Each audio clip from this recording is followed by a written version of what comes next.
Muntikan nga pala ako mga ka-dreamers malaglagan ng ahas mula sa niyog. Ngayon nga palang araw, narito kami sa lupa ko na nabili. Bale napansin nga pala namin napakarami ng tuyo na niyog sa puno. Kaya naman sa halip na bumili nga ng gata sa palengke ay kukuhain na lamang namin ito. Dito kasi sa amin kapag bibili ka pa ng gata sa palengke, nako kapag wala kang 30 pesos wala ka ring gata. Kaya naman sabi ni mama panguhain na raw namin itong mga niyog na pwede ng panggata. Napakasarap kasi ng ulam tulad ng langka, talong, tapos gabi kapag ginataan. Wala nga pala kaming kawit mga ka-dreamers, kaya naman ito na lamang 2x2 ang gamit namin sa pangunguha. Medyo abot naman namin sapagkat hindi naman ganoon kataas ang puno nga ng niyog. Bale sa mga nagtatanong pala mga ka-dreamers, kasama po itong 3 puno na niyog sa binili naming lupa. Napakagaganda nga ng puno sapagkat hitik kong bumunga. Nang matapos nga namin panguhain ang tigas doon sa isang puno, lumipat naman kami rito sa mas mababa. Sa puno nga na ito mga ka-dreamers, hindi ko inaasahan na sa pagsungkit ko ay ahas pala ang malalaglag. Wala talaga akong kaalam-alam na may ahas pala na nakapulupot sa mayangan. Sa sobrang busy ko kasi mga ka-dreamers, pumili kung alin nga ba ang matigas na. Sabi kasi ni mama, huwag daw isama yung mura pa kasi masasayang lang. Bali sinusulid na talaga namin mga ka-dreamers ang pagkuha nga ng niyog at mura dito nga sa puno, sapagkat ipapaputol nga namin ito kapag magpapagawa na ng bahay. Sa mga sandaling ito nga mga ka-dreamers, wala akong kaalam-alam na may ahas pala sa isang buwig na susungkitin ko. Grabe ang gulat ko, mabuti na lamang nakailag agad ako. Hindi ko agad kasi mga ka-dreamers napansin sapagkat kulay brown. Kaya naman kakulay na kakulay nga ng mayangan ng niyog. Ay tignan nyo naman mga ka-dreamers, nakaangat pa ang ulo. Bali lumapit nga pala sa amin, ito nga pala nag-uulan ng baka. Tinanong kasi niya kami kung ano raw iyong nalaglag. Pagkasabi nga namin na ahas, sabi raw niya para daw alimuranin. Sa sobrang takot nga namin mga ka-dreamers na matuklaw ay dinukdok ko gamit nga itong panungkit tapos tinagataga. Sa sobrang pagdukdok ko nga sa ulo ay bumaon-baon ng kaunti nga sa lupa. Kung mapapansin nyo nga mga ka-dreamers sa paligid, medyo masukan. Kaya naman hindi nakapagtataka na magkaroon nga ng ahas. Grabe, mabuti na lamang mga ka-dreamers hindi nga namin inakyat yung puno ng niyog. Ay kung nagkataon baka napatalon kami. Charot. Sabi nga ni mama, mabuti na lamang daw at nasa puno na niyog, sapagkat ang pangit naman daw kung yung kubo ay matitirahan agad ng ahas ay hindi pa nga namin natitirahan. Bali iyong ahas nga pala mga ka-dreamers ay para siyang maliit na sawa, dahil iyong palibot nga ng katawan ay may bala. Grabe, napakaliit lang naman ng ahas tapos sobrang gulat namin at takot ng malaglag nga. Kaya naman hindi napigilang madukdok at tagain. Ay ewan na lamang kapag malaki na yung ahas na nalaglag, baka kung ano nang mangyari.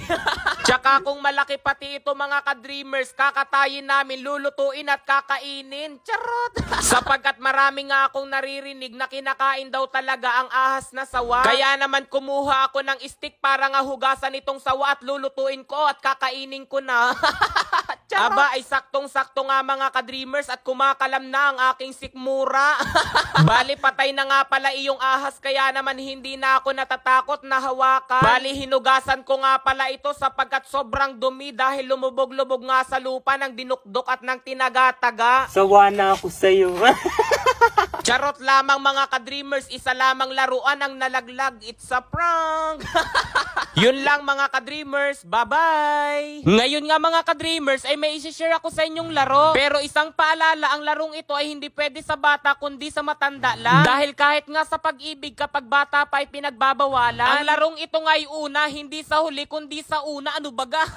Kaya kung sa kanya kailanman ay hindi ka inuna, dito sa una game siguradong uunahin ka. Sapagkat ang una mo lang gagawin ay kailangan mo lang mag-register, mag-fill out na mga kailangang impormasyon kasama ang iyong phone number, password, referral number at verification code. Tapos kailangan mo lang i-confirm. Dahil meron na nga akong account dito sa una game ay nag-login na lamang ako. Ang isa nga sa advantage nito ay meron kang daily bonus at kinuha ko na nga yung sa akin. Bale napakarami rin talagang laro na maaari mong paglibangan. Ang una ko nga sinubukang laro rito ay color game at iyan na simula nang magmahalan tayo. Uy! Syempre kailangan nating isugal parang sa pag-ibig. Kaya naman pinindot ko na yung 5 piso at itinaya ko ito sa asul. At ayan na nga, 2, panalo ako. Woo! O diba, pag pindot mo lang, napakasaya na, pwede ka pang manalo. Kasunod ko namang sinubukan na itong dragon at tiger. Bale, tumaya nga lang pala uli ako ng 5 piso at itinaya ko ito ay sa dragon. At iyan na nga, nanalo uli ako kasi mas mataas ang barahan ng dragon kaysa sa tiger. O diba, pinili ko lang yung dragon, nanalo na ako. Siya, pinili ko, hindi naman ako nanalo. Bale, pwede rin nga pala rito mag-cash in para naman tuloy-tuloy ang saya. Kaya ano pang hinihintay ninyo, dito na kayo sa una game para kahit minsan mauna kayo.